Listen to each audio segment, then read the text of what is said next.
नमस्कार दोस्तों, स्वागत है आपका एक बार फिर से हमारे YouTube चैनल रोजगार अड्डा पॉइंट वन में। आज मैं आपके लिए करंट अफेयर की क्लास लेके आया हूँ। इसमें भी कुछ चुनिंदा क्वेश्चन मैंने लिए हैं जिनकी प्रबल संभावना है कि वे परीक्षा में जरूर आएंगे। साथ ही मैंने जो हाल ही में 2-4 महीनों में युद्धाभ्यास हुए हैं या जो अभियान चलाए गए हैं उसको भी इस सेशन में शामिल किया है, उसके बारे में डिटेल बताऊंगा। इसलिए आप लोग अंत तक इससे जुड़े रहिएगा। पहले 21 MCQ कराऊंगा, उसके बाद युद्धाभ्यास के बारे में बताऊंगा। तो आप लोग कॉपी और पेन के साथ ही ये वीडियो देखिएगा ताकि ज़्यादा से ज़्यादा आपको लाभ मिल सके। आइए शुरू करते हैं आज का सेशन जो है। सबसे पहला क्वेश्चन आज क्या है कि हार्वर्ड विश्वविद्यालय के साथ ऑनलाइन MBA प्रोग्राम शुरू करने वाला भारत का पहला विश्वविद्यालय कौन सा है। तो ऑनलाइन MBA प्रोग्राम शुरू करने वाला पहला विश्वविद्यालय आप ध्यान रखेंगे चंडीगढ़ यूनिवर्सिटी है, जो हार्वर्ड के साथ MBA प्रोग्राम शुरू कर रही है। आगे चलते हैं अगले क्वेश्चन पे। ग्लोबल इलेक्ट्रिसिटी रिव्यू 2024 रिपोर्ट के अनुसार विश्व में वर्ष 2023 में सौर ऊर्जा उत्पादक शीर्ष देश कौन से हैं। सौर ऊर्जा भी हाल ही में ऊर्जा का सबसे बड़ा वैकल्पिक स्रोत है। इसमें शीर्ष पे आप इसमें ध्यान देंगे तो 1 नंबर पे इसमें चीन है, फर्स्ट प्लेस पे है। सेकंड प्लेस पे अमेरिका है और थर्ड प्लेस पे अपना भारत है। तो इसको याद रखना है। इसमें भारत की रैंकिंग भी पूछी जा सकती है तो थर्ड रैंकिंग होगी। और नंबर 1 अगर पूछा जाए सौर ऊर्जा के उत्पादन में तो चीन 1 नंबर देश है। ठीक है, चलिए आगे बढ़ते हैं। वर्ल्ड वेल्दिएस्ट सिटीज रिपोर्ट 2024 के अनुसार विश्व के शीर्ष 50 सबसे अमीर शहर, शीर्ष 50 सबसे अमीर शहरों में भारत के कौन से शहर शामिल हुए हैं। तो मित्रों आप याद रखेंगे कि हमारी जो आर्थिक राजधानी है, आर्थिक राजधानी मुंबई और हमारी जो राजधानी है दिल्ली, दोनों ही इसमें शामिल हैं। सबसे वेल्दिएस्ट सिटी मतलब अमीर शहर। अब इसका रैंक अगर आपको याद करना हो तो आप याद रखेंगे ये 24वें रैंक पे है और दिल्ली को इसमें 37वां रैंक मिला है। इस पे भी आप लोग ध्यान रखेंगे। ठीक है, वर्ल्ड वेल्दिएस्ट सिटीज रिपोर्ट 2024 की बात कर रहा हूं मैं। इसमें 2 ही शहर हमारे शामिल हैं, मुंबई और दिल्ली। किस देश ने विदेश मंत्रालय के लिए AI संचालित आर्टिफिशियल इंटेलिजेंस के द्वारा संचालित डिजिटल प्रवक्ता विक्टोरिया सी का अनावरण किया है। तो विक्टोरिया सी आप इसको याद रखेंगे। यूक्रेन को हाल ही में बहुत चर्चा में रहा ये देश है। विक्टोरिया सी का अनावरण यूक्रेन ने किया है। चलिए अगले क्वेश्चन पे चलते हैं। हिदाया चक्रवात से मुख्यतः कौन सा देश प्रभावित हुआ है। हिदाया याद रखना है आपको, हिदाया को जोड़ना है तंजानिया से। ये चक्रवात हिदाया जो है उससे सबसे ज्यादा प्रभावित अगर कोई देश था तो वो तंजानिया था। इसको ध्यान में रखेंगे। ठीक है, ऐसे मैं 21 क्वेश्चन आपको कराऊंगा। फिर आपको कुछ युद्धाभ्यास हैं जो कि परीक्षाओं में बराबर पूछे जाते हैं, उसके बारे में बताऊंगा। तो कुछ युद्धाभ्यास हैं जिनके बारे में बताऊंगा जो कि बहुत इंपॉर्टेंट है परीक्षा की दृष्टि से। ठीक है, आप लोग थोड़ा देखिए, मैं बात कम इसलिए बनाता हूं ताकि आपका समय नष्ट ना हो, क्योंकि अभी परीक्षा में बहुत कम समय बचा है। उत्तर प्रदेश पुलिस की परीक्षा हो रही है, बिहार पुलिस की परीक्षा हो रही है। तो कम समय के कारण बात बनाना और बातों से आपका समय बर्बाद करना मुझे अनुचित लगता है, इसलिए मैं बात कम बनाता हूँ। हाल ही में अमेरिका में प्रसारित हुआ फ्लर्ट याद रखना है। फ्लर्टिंग आप जानते होंगे। फ्लर्ट इसका एक नया वेरिएंट है, तो कोविड-19 का वेरिएंट है, आप याद रखेंगे। फ्लर्ट किसका वेरिएंट है, तो फ्लर्ट कोविड-19 का वेरिएंट है। किस देश ने चंद्रमा के सुदूर हिस्से से नमूना एकत्र करने हेतु चांग E6, बहुत इंपॉर्टेंट क्वेश्चन है, चांग चीन के द्वारा ये मिशन लॉन्च किया गया है। चंद्रमा का मिशन है ये। तो चांग E6 मिशन किसका है, तो चीन का है। ये भी ध्यान रखना है आपको। किसको विटली फंड फॉर नेचर के विटली गोल्ड अवार्ड से सम्मानित किया गया है। तो ये मैंने पिछले क्लास में भी बताया था।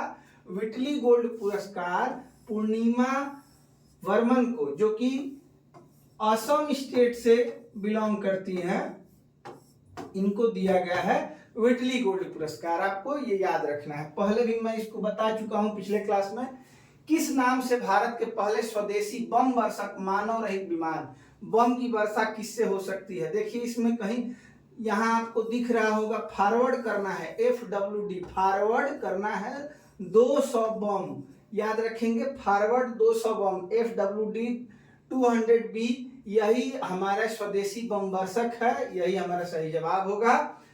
ये भारत का पहला स्वदेशी बम वर्षक है। जस्ट ए मर्सिनरी नामक पुस्तक के लेखक हैं। ये जस्ट ए मर्सिनरी पुस्तक भारत के पूर्व गवर्नर जो थे RBI के सुब्बा राव के द्वारा लिखी गई एक पुस्तक है। अगले क्वेश्चन पे चलते हैं। बीटरगार्ड पुस्तक ये आपको याद रखना है। बीटरगार्ड, इसमें आप याद रखेंगे अनुपम राजू का लिखा हुआ ये है। अनुपमा राजू इसकी लेखिका है, ये आपको ध्यान रखना है। बीटरगार्ड किसकी पुस्तक है? तो अनुपमा राजू की ये पुस्तक है, ये ध्यान में रखना है। चलिए आगे चलते हैं। मिल्की वे आकाश गंगा के सबसे बड़े ज्ञात किस कृष्ण छिद्र मतलब ब्लैक होल की खोज की गई है? आकाश गंगा के सबसे बड़े कृष्ण छिद्र मतलब जो कि हम लोग जानते हैं ज्ञात किस कृष्ण छिद्र की खोज की गई है? तो आपको याद रखना है गैया BH3 अभी तक आकाशगंगा, मिल्की वे आकाशगंगा की सबसे बड़ा ब्लैक होल है। ठीक है, चलिए गैया BH3। आगे विश्व प्रवासन रिपोर्ट, वर्ल्ड माइग्रेशन रिपोर्ट 2024 के अनुसार वर्ष 2022 में शीर्ष प्रेषण प्राप्तकर्ता देश हमारा भारत था। शीर्ष प्रेषण प्राप्तकर्ता देश कौन सा था विश्व प्रवासन रिपोर्ट में? तो भारत था। ठीक है, आगे चलते हैं। किसने 3D printed rocket engine PS4 का सफल परीक्षण किया? तो 3D printed rocket engine PS4 का नाम याद रखेंगे, इसका परीक्षण किया है इसरो ने। ठीक है, चलिए ये नासा है अमेरिका की एजेंसी, ये कारी है कोरिया की एजेंसी। ठीक, अब मित्रों ये बहुत ही इंपॉर्टेंट, मैंने ये क्वेश्चन जो सेलेक्ट किए हैं ये परीक्षा की दृष्टि से बहुत इंपॉर्टेंट होंगे, आप लोग इसको नोट करिएगा। बहुत प्रबल संभावना है कि ये आपकी परीक्षाओं में आएंगे। भारत और किस देश ने चाहबार में शाहिद बेहस्ती पोर्ट टर्मिनल के विकास के लिए दीर्घावधि समझौते पर हस्ताक्षर किया है? तो शाहिद बेहस्ती पोर्ट के लिए समझौता किया गया है ईरान से। भारत और ईरान, देखिए इसमें ऑप्शन भारत तो होना ही नहीं चाहिए, क्योंकि भारत ने समझौता किससे किया है? ईरान से किया है। इसका सही जवाब ईरान होगा। शाहिद बेहस्ती का नाम याद रखना है। विश्व हाइड्रोजन शिखर सम्मेलन 2024 कहाँ आयोजित हुआ? हाइड्रोजन शिखर सम्मेलन 2024 नीदरलैंड में आयोजित हुआ है, ये आपको ध्यान रखना है। चलिए अगले क्वेश्चन पे चलते हैं। डांस टू फ्रीडम की बात इसमें कौन करेगा? आजमी, राजू बर्मन, गांधी। तो आजादी की बात गांधी करेंगे। डांस टू फ्रीडम किसकी पुस्तक है? AK गांधी की पुस्तक है डांस टू फ्रीडम। ठीक है, चलिए अगले क्वेश्चन पे चलते हैं। Freedom of the city of London के खिताब से किसे सम्मानित किया गया है? ये मैं पहले आपको पिछले सेशन में ये बता चुका हूं। ये freedom of the city of London, ये शबाना आजमी को इससे नवाजा गया है। आप याद रखेंगे, ये एक्ट्रेस थी बॉलीवुड की। अब ये काम नहीं करती हैं। किन भारतीय कृतियों को यूनेस्को के memory of the world regional register में शामिल किया गया है? तो आप ये तीनों जो ये कृतियां हैं आप याद रखेंगे। रामचरितमानस, फिर पंचतंत्र और सहृदय लोकन की हस्तलिपि, ये तीनों कृतियों को यूनेस्को की memory of the world regional register में शामिल किया गया है। तो इसका जवाब सभी होगा। जरूर स्क्रीनशॉट लेके कॉपी पे नोट कर लीजिएगा। आगे चलते हैं। विश्व का पहला high speed 6G prototype device किसने लॉन्च किया है? तो ये लॉन्च करने वाला तकनीकी रूप से सक्षम देश जापान है। 6G प्रोटोटाइप डिवाइस लॉन्च करने वाला पहला देश कौन बना? तो ये जापान बना। आगे चलते हैं। किस रोग के नए टीके TAK-003, ये टीके का नाम है TAK-003 को विकसित किया गया है? तो ये TAK-003 किसका टीका है? डेंगू का टीका है, आपको ये याद रखना है। ठीक है, अब ये 21 क्वेश्चन होने के बाद मैं आपको युद्धाभ्यास के बारे में बताऊंगा, जिससे पिछली परीक्षा में भी क्वेश्चन पूछा गया था। पिछले परीक्षा में सूर्य किरण के बारे में पूछा गया था कि भारत और किस देश के बीच ये युद्धाभ्यास हुआ था, तो उसका जवाब नेपाल था। सूर्य किरण नेपाल और भारत के बीच हुआ था। इसमें मैं आपको अभ्यास शक्ति का 7वां संस्करण हुआ है। शक्ति अभ्यास किन दो देशों के बीच का अभ्यास है, तो भारत और फ्रांस के बीच का युद्धाभ्यास है। ये पूछा जाता है, या इसका आयोजन स्थल पूछा जाएगा। उमरोई मेघालय में इसका आयोजन किया गया था, आप इसको ध्यान रखेंगे। शक्ति भारत और फ्रांस के बीच का युद्धाभ्यास है, उमरोई मेघालय में इसका आयोजन हुआ था।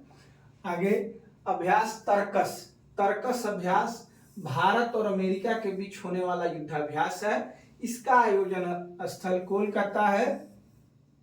इसमें भारत की तरफ से NSG ने और अमेरिका की तरफ से SOF ने भाग लिया था। ठीक है, अगला जो अभ्यास है गगन स्ट्राइक 2, ये भारत में आंतरिक सेना के मध्य, मतलब कि हमारी इंडियन एयरफोर्स है उसके और भारतीय थल सेना के मध्य होने वाला युद्धाभ्यास है। इसका आयोजन स्थल पंजाब है, इसको आप याद रखेंगे। ठीक है, चलिए देखते हैं अगला युद्धाभ्यास। अगला युद्धाभ्यास डस्ट लीक है। ठीक है, डस्ट लीक, इसके बारे में मैं पहले ही बता चुका हूं। डस्ट लीक जो युद्धाभ्यास है, डस्ट का मतलब धूल होता है, धूल होता है, और धूल से उजबुजाहट होती है। उजबुजाहट इसलिए बोल रहा हूं क्योंकि ये जो युद्धाभ्यास है भारत और उज्बेकिस्तान के मध्य हुआ है। आयोजन स्थल इसका तरमेज उज्बेकिस्तान था, ये आपको याद रखना है। ठीक है, सागर कवच, यह एक तटीय सुरक्षा अभियान था, मतलब तट की सुरक्षा कैसे की जाए इसके लिए एक प्रैक्टिस था। भारतीय नौसेना ने इसको चलाया था और इसका आयोजन लक्षद्वीप के निकट किया गया है, ये याद रखेंगे। सागर कवच ये भारत के नौसेना के द्वारा चलाया गया अभियान था। गगन शक्ति वायुसेना का अभ्यास है और ये पोखरा राजस्थान में, पोखरण राजस्थान में गगन शक्ति कहाँ चलाया गया, तो पोखरण राजस्थान में, आपको याद रखना है। आगे चलते हैं अगले क्वेश्चन पे। ऑपरेशन इंद्रावती। ऑपरेशन इंद्रावती कैरेबियाई देश हैती में फंसे भारतीयों को सुरक्षित निकालने के लिए भारत सरकार द्वारा यह अभियान चलाया गया था। तो याद रखेंगे, हैती देश है, कैरेबियाई देश है, यहाँ पे फंसे भारतीयों को निकालने के लिए ऑपरेशन इंद्रावती चलाया गया था। ठीक है, आगे चलते हैं। IMT ट्रिलैट, ठीक है, IMT ट्रिलैट भारत, मोजाम्बिक और तंजानिया के बीच, भारत, मोजाम्बिक और किस देश के बीच, तंजानिया के बीच समुद्री अभ्यास था। ये आयोजन स्थल तंजानिया और मोजाम्बिक था इसका, IMT ट्रिलैट का, ये आपको याद रखना है। आगे टाइगर ट्रायम्फ, पहले भी बता चुका हूं, भारत और अमेरिका के मध्य युद्धाभ्यास था। इसका आयोजन ये बहुत इंपॉर्टेंट है, विशाखापत्तनम में किया गया था। ये आपके जो 2-4 महीने पहले जो चलाए गए हैं युद्धाभ्यास और अभियान है उसके बारे में जानकारी थी। मित्रों, ये आप लोग जरूर पढ़ के जाइएगा परीक्षा देने के लिए, ये बहुत इंपॉर्टेंट है, ये परीक्षा में जरूर आने वाले प्रश्न हैं। तो चलिए मिलते हैं आपसे अगले वीडियो में, तब तक के लिए नमस्कार, आपका दिन शुभ हो।